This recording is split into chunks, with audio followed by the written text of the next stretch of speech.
Visuals से लगता है कि एयरक्राफ्ट को लॉस ऑफ पावर है। जो चीज़ मुझे नहीं समझ में आ रही है कि उनका लैंडिंग गियर क्यों डाउन था और क्या फ्लैप्स के पोजीशन वही थे जिस पे कि परफॉर्मेंस कैलकुलेट किया गया था। विजिबली जो नज़र आ रहा है, पायलट इन कमांड जो कंट्रोल पे थे वो एयरक्राफ्ट के नोज को पिच कर रहा है ऊपर की तरफ to control the flight from descending और कंटिन्यू क्लाइंबिंग। ये दोनों ही चीज़ नहीं हो पा रहा था। इसकी वजह तो ये है कि सफिशिएंट पावर नहीं था। बहुत ही दर्दनाक हादसा, और उसमें क्या हुआ होगा ये तो flight data recorder, cockpit voice recorder, ACARS के डेटा से पता चलेगा। लेकिन जो विजुअल्स आ रहे हैं उससे एक चीज़ साफ नज़र आता है कि एयरक्राफ्ट जो है वो फ्लाई कर रहा था और फ्लाई करते हुए ग्राउंड पे गया है। दैट मीन्स के एयर में कोई एक्सप्लोजन नहीं हुआ था। सबसे पहले तो ये। दूसरी चीज़ जो बहुत क्लियर है वो ये कि वेदर ऐसा हार्श वेदर नहीं था जो कि कंट्रीब्यूटरी फैक्टर हो सकता है। तीसरी चीज़ कि इस पूरे विजुअल्स से लगता है कि एयरक्राफ्ट को लॉस ऑफ पावर है। वो लॉस ऑफ पावर एक इंजन में है या दोनों इंजन में है, ये कहना बहुत डिफ़िकल्ट होगा, लेकिन जो भी पावर था that was not sufficient to keep the aircraft flying. उसको तो ये जो लॉस ऑफ पावर है, अगर हम इसको दो भाग में डिवाइड करें तो एक तो है टेक्निकल कि इंजन के मैल फंक्शन। बहुत रेयर है कि दोनों इंजन का लॉस ऑफ पावर साइमल्टेनियसली हो। दूसरा है जैसा कि वो हडसन रिवर वाले में हुआ था, loss of power on both engines हुआ था, but that was due to bird strike के वजह से हुआ था। दोनों इंजन लॉस हो गए थे। ये इंजन एयरबस 320 से बहुत बड़ा है और बर्ड हिट से भी दोनों इंजन का स्ट्रेट अवे एक साथ ख़त्म होना in 1 minute duration is very rare.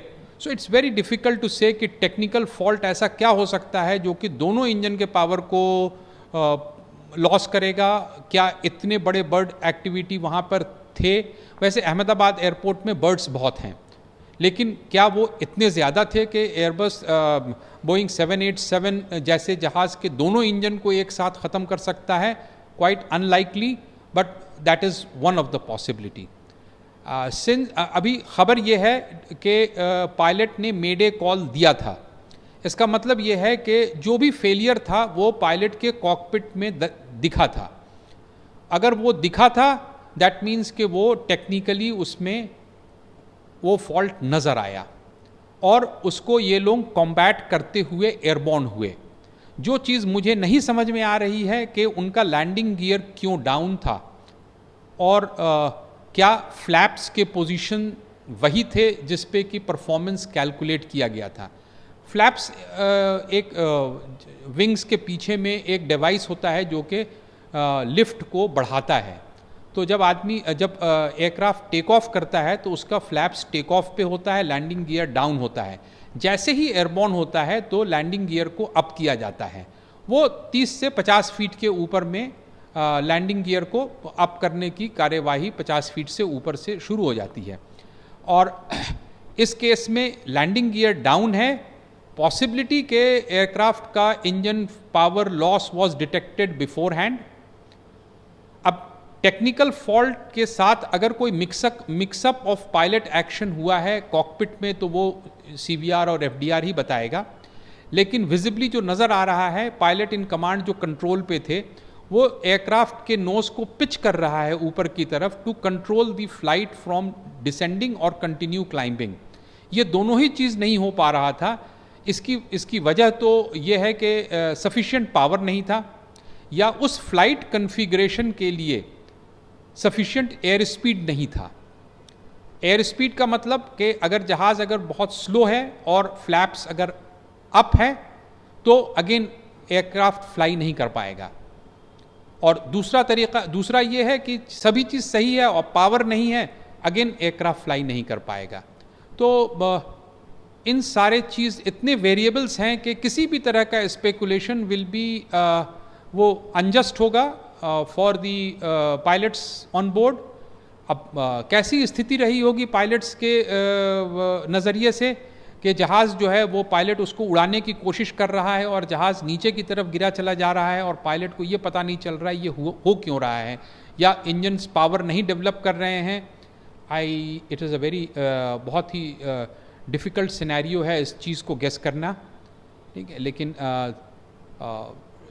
FDR will say बहुत बड़ा सवाल है कि लैंडिंग गियर ऊपर क्यों नहीं था, क्योंकि ख़बर यह है कि जहाज़ 600 फीट तक ऊपर गया था, तो 600 फीट तक उसके लैंडिंग गियर ऊपर होने चाहिए थे, और क्या फ्लैप्स अपनी जगह पे था। ये सब दीज आर जो चीज़ है वो इन्वेस्टिगेशन की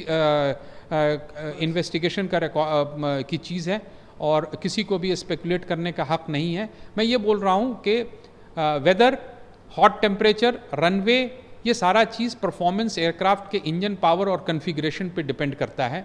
इंजन पावर टेक्निकली ख़राब हो सकता है, इंजन पावर बर्ड हिट के वजह से भी जा सकता है, और एयरक्राफ्ट का कन्फिग्रेशन पायलट के हाथ में होता है। क्या एक प्रॉब्लम था या मल्टीपल प्रॉब्लम था, अभी कोई कुछ नहीं कहा जा सकता। फ्लाइट ड्यूरेशन के हिसाब से फ्यूल कैलकुलेट करके फ्यूल ऑन बोर्ड लिया जाता है, और फ्यूल इतने 8-9 घंटे की फ़्लाइट के लिए 80-90 टन फ्यूल जो लिया जाएगा, उसके ये जहाज़ उसके लिए फुल्ली कैपेबल है। सिंगल इंजन एयरक्राफ्ट पे भी टेक ऑफ करने के लिए कैपेबल है। यहाँ पे मल्टीपल प्रॉब्लम्स हुए होंगे, सिर्फ एक इंजन के फेल होने से 787 या 737 या एयरबस 320 या कोई भी पैसेंजर एयरक्राफ्ट क्रैश नहीं करता है।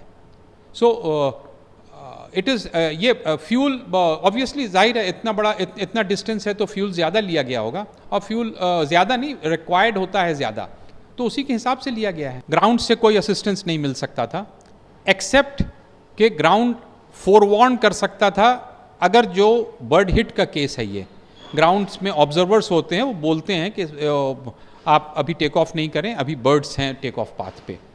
अगर उसके अलावा ग्राउंड कोई असिस्टेंस नहीं दे सकता था, ये बात तो बिल्कुल क्लियर है। दूसरी चीज़, पायलट से चूक हुई थी या नहीं हुई थी, it is very difficult to say, and it will be wrong to say at this part at this time.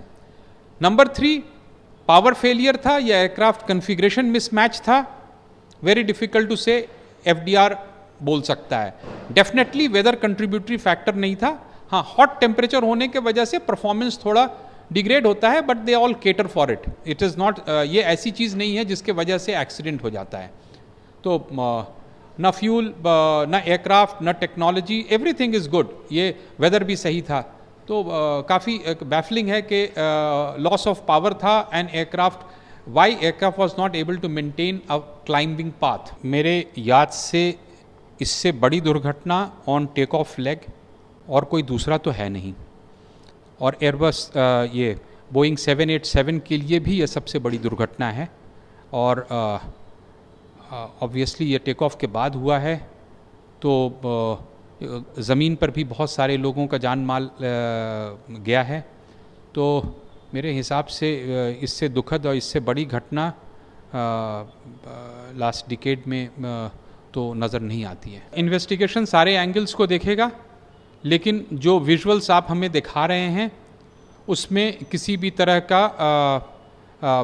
इस तरह का बैटरी एक्सप्लोजन वगैरह कोई चीज़ नज़र नहीं आता है, और उससे एयरक्राफ्ट के पावर लॉस से कोई सरोकार नहीं है।